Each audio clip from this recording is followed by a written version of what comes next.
Bonjour les amis, on se retrouve pour notre rendez-vous hebdomadaire.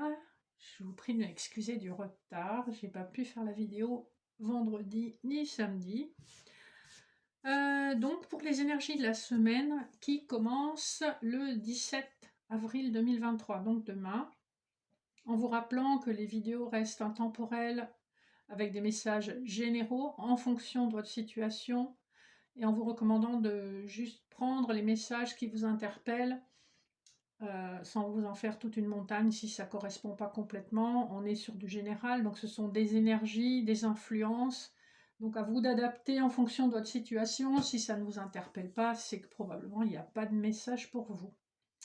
Voilà, le printemps étant complètement là, pratiquement, sauf au niveau des températures, on est quand même, on approche d'une énergie de renouveau. Et n'oubliez pas que vous avez la nouvelle lune le 20 avril, donc le moment de faire vos vœux à la lune.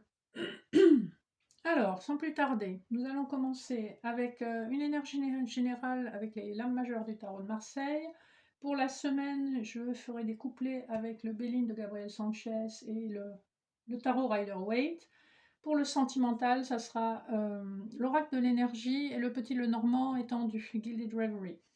Ensuite, je vous donnerai un message spirituel, groupe 1, avec l'orgonite arbre de vie. Groupe 2, avec un petit pendule œil de tigre. Et groupe 3, l'orgonite de Saint-Michael. Et donc la coquille Saint-Jacques. Vous aurez un message spirituel et un petit conseil des fées. Voilà, donc, sans plus tarder, nous allons commencer et voir quelle est l'énergie forte de la semaine avec les lames. Ben voilà, elle est sortie toute seule.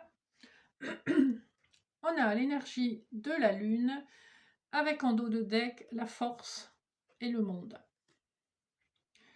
Ici, on vous parle de choses qui sont pour l'instant cachées, dissimulées. On vous recommande de vous relier à votre intuition, même si vous n'êtes pas encore en capacité de tout voir. Reliez-vous à vos ressentis. Voilà. On vous conseille aussi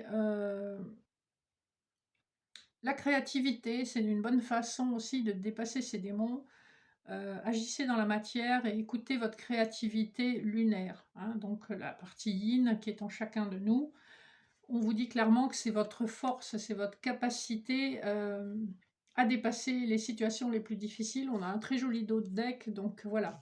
Faites-vous confiance, agissez, créez. Voilà, c'est un petit peu l'énergie de cette semaine. Soyez dans la création. Alors, pour les couplets du général, on va regarder le dos de deck du Béline et nous avons la ruine, l'intelligence, le despotisme. Ici, clairement, on met fin à une situation qui était bloquante, difficile à vivre, où on se sentait piégé grâce à la réflexion, à une stratégie intelligente. Et la ruine nous parle quand même, c'est un peu la tour du tarot de Marseille, c'est un effondrement, c'est quelque chose qui aura mis du temps à arriver. Et clairement, on quitte cette situation. Donc, vous voyez comment ça vous interpelle, soit ça peut être du professionnel comme du sentimental. Vous quittez une situation qui est inconfortable, qui a été paralysante depuis très longtemps. Le dos de deck de Rider-Waite, on a le magicien qui vient bien compléter l'autre énergie puisqu'on est sur un nouveau commencement. Le magicien, c'est aussi effectivement aller de l'avant, savoir se servir des outils dont on dispose. On a un magnifique 9 de coupe derrière, donc un vœu qui se réalise. Et on a les amoureux derrière, donc ça peut toucher effectivement le domaine sentimental. On voit que vous laissez derrière vous une situation très inconfortable avec un 8 d'épée. Et vous avez enfin compris que vous étiez capable de dépasser cette situation et d'accéder à une forme de bonheur. Alors évidemment, ça ne sera pas du sentimental pour tout le monde, mais là on est quand même sur des cartes bien orientées sur l'émotionnel. Si ça concerne votre situation professionnelle, on voit que vous faites un choix qui vous rend heureux et qui permet un nouveau départ épanouissant. Donc c'est plutôt chouette. Alors le premier couplet, nous avons la nativité et le 7 de coupe. Clairement, la nativité rejoint l'énergie du battleur. On est dans un nouveau départ, plein de promesses, et le 7 de coupe montre que vous avez dû faire des choix. C'est un peu ce qu'on voyait dans le dos de deck. Vous avez des choix à faire et il vous faut faire le choix le plus judicieux pour vous. Parce que dans toutes ces coupes, il y en a qui ne valent pas grand-chose. Voilà.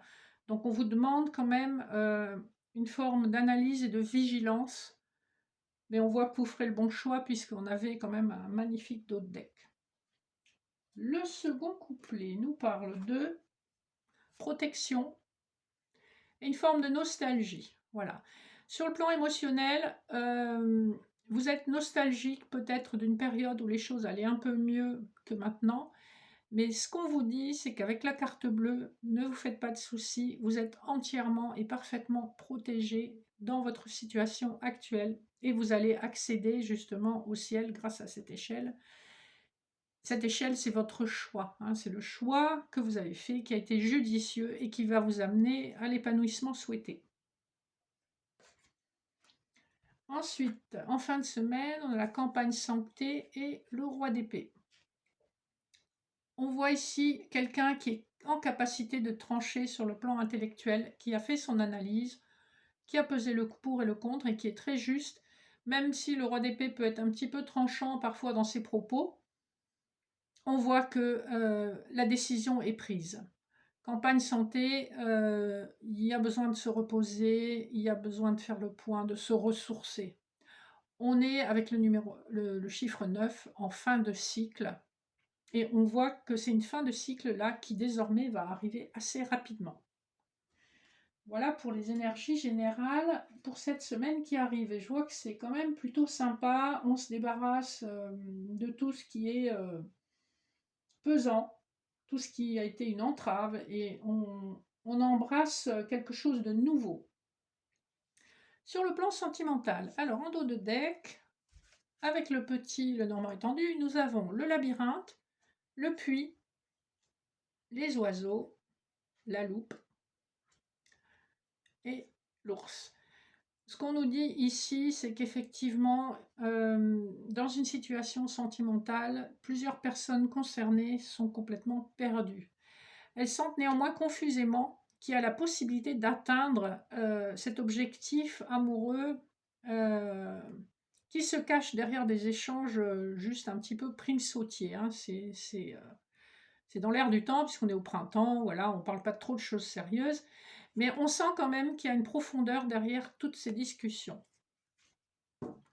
En dos de deck de l'oracle de l'énergie, nous avons le soleil, les hostilités, l'homme qui tient sa pièce de monnaie et le cœur brisé. Ici, je pense que une personne d'un couple, que ce soit votre couple ou le couple ou un autre couple, si vous êtes dans une triangulaire ou dans une situation ambiguë, il y a certainement une personne qui a eu le cœur brisé dans une situation, qui a dû renoncer à l'amour, qui a été profondément blessée. Très probablement un homme. Et pour moi, le ressenti, c'est qu'il y a des questions d'argent à régler qui créent l'hostilité. Là, ça m'interpelle plutôt dans les situations de triangulaire ou de séparation.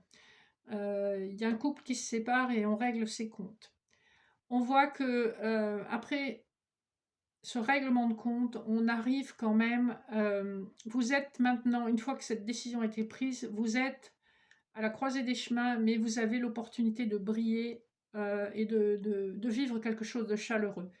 Ça rejoint bien l'énergie du labyrinthe, hein, où ça a été difficile de trouver sa voie, mais la voie a été trouvée et enfin, on est tout proche de l'accès au soleil.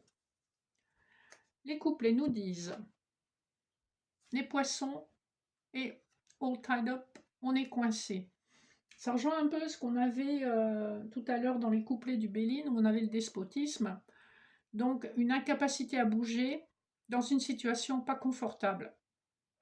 Ici, avec les 3 poissons, ça me fait d'autant plus penser au triangulaire, puisque vous avez 3 poissons. Voilà. Ça peut parler d'argent aussi, mais dans le cadre d'une situation amoureuse, et bien en fait, voilà, dans le bocal, il y a 3 poissons. Donc il y en a un de trop. On se sent coincé dans une situation. Voilà, c'est comme ça qu'on est en début de semaine et c'est le ressenti qu'on a.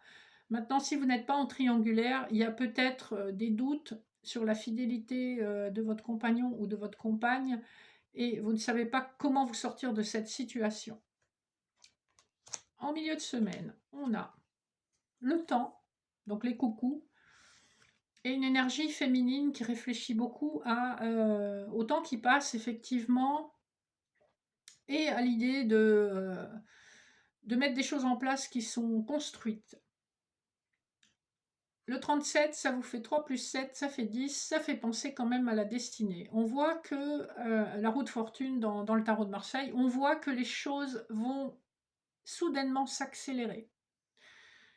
Ça fait longtemps que cette situation est bloquée et j'ai vraiment le sentiment que la force intérieure de la femme dans le couple ou dans le couple concerné va permettre cette accélération.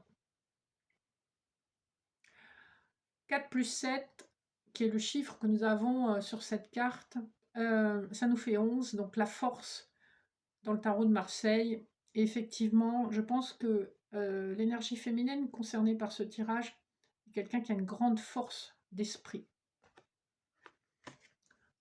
Enfin, le dernier couplet, ah bah magnifique, on nous parle donc du cœur, les 2 signes, et d'une stratégie qui permet de satisfaire le cœur. 2 plus 4, ça nous fait 6. Ça fait la carte des amoureux aussi dans le tarot de Marseille. On est bien sur à la fois un choix amoureux et stratégique qui permettent l'épanouissement total d'une relation.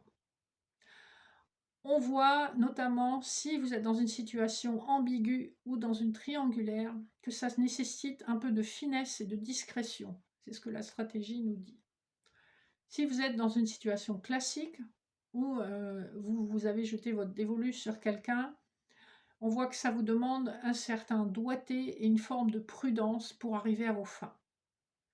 Voilà, c'est un côté de l'amour qui n'est pas forcément le plus reluisant, mais je dirais, si vos intentions sont pures et bonnes, et voilà, faites ce qu'il faut pour gagner le cœur de la personne que vous aimez. Voilà. Donc on voit qu'on a une semaine où on a du détachement de liens toxiques, paralysants, et une vraie avancée vers quelque chose qui va vous épanouir, je pense, sur l'été. Alors, pour conclure, je vous donne un petit message spirituel en vous proposant 3 choix, donc le 1, le 2 et le 3. Donc vous pouvez faire pause si jamais vous n'avez pas décidé encore. Donc le premier groupe, nous avons alors le 6 de denier et la tentation. Ici, le message spirituel, c'est attention aux raccourcis qui permettent d'assurer l'abondance matérielle. La tentation, ici, vous rappelle que toute forme de manipulation, que ce soit de la loi ou des personnes, n'est pas forcément recommandée pour arriver à vos fins. Ici, on vous parle vraiment, voyez comment ça vous interpelle, on vous parle vraiment du plan matériel. Attention à comment vous manipulez les gens, les faits, la loi, pour arriver à vos fins. Voilà, donc ici, c'est vraiment une mise en garde sur le plan spirituel. Et le message de la fée, c'est la fée de l'hiver. Comme l'arbre en hiver, retrouve ton monde intérieur, repose-toi. Ce n'est pas le moment d'agir, mais plutôt un temps pour expérimenter en douceur les bienfaits de l'attente. Si on met ce message en corrélation avec ces cartes, je pense que on vous demande de bien réfléchir avant une certaine forme d'investissement. Éclairez toutes les zones d'ombre et assurez-vous que tout ça est bien légal et tout ça est propre.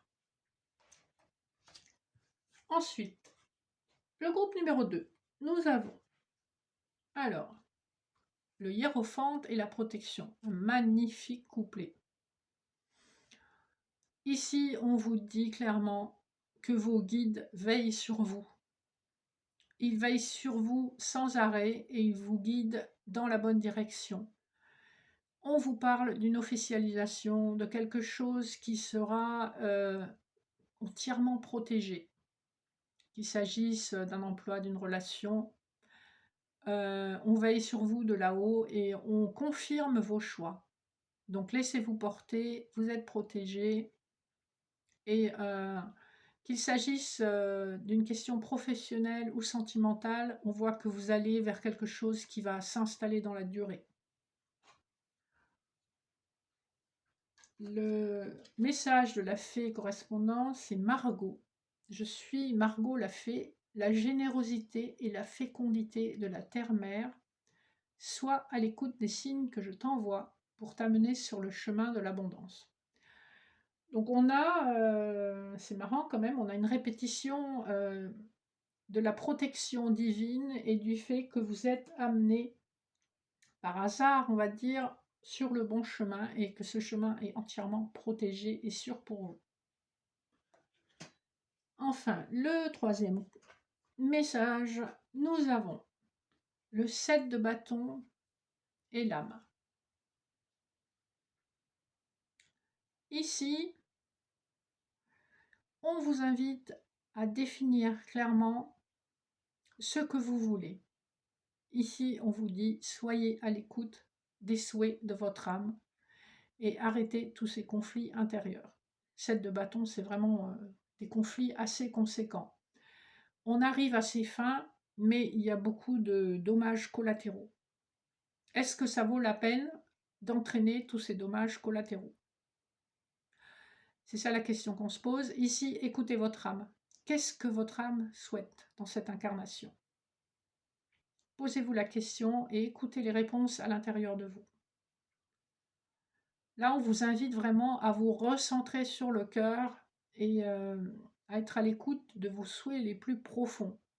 Ça peut être difficile parce qu'il y a beaucoup de parasitage autour de nous, entre les gens qui nous veulent du bien, les amis, la famille, les réseaux sociaux, la télé, on entend beaucoup de choses. Ici, on vous dit, faites silence et écoutez les souhaits à l'intérieur de vous. Donc, on vous invite à un recentrage. Et le message de la fée, c'est la Dame verte.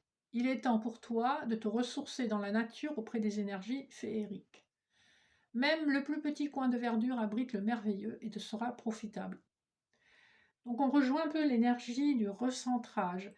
Tout ce qui vous permet de vous ancrer, la créativité, faire des gâteaux, faire de la peinture, vous promener dans la nature, entreprendre quelque chose qui vous demande de l'imagination, de la créativité, toutes ces activités vous permettent de vous recentrer, de vous ancrer dans le terrestre.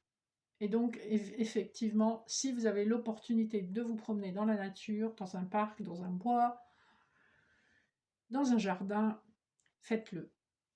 Voilà les amis, les messages pour aujourd'hui, ça sera tout pour cette semaine. N'oubliez pas de liker, partager, vous abonner, d'activer la petite cloche. Faites-moi vos commentaires et n'hésitez pas à me poser vos questions par mail. Vous trouverez toutes les infos en barre d'infos. Je vous souhaite une excellente semaine et je vous dis à très bientôt pour la suite de nos aventures. Bye bye!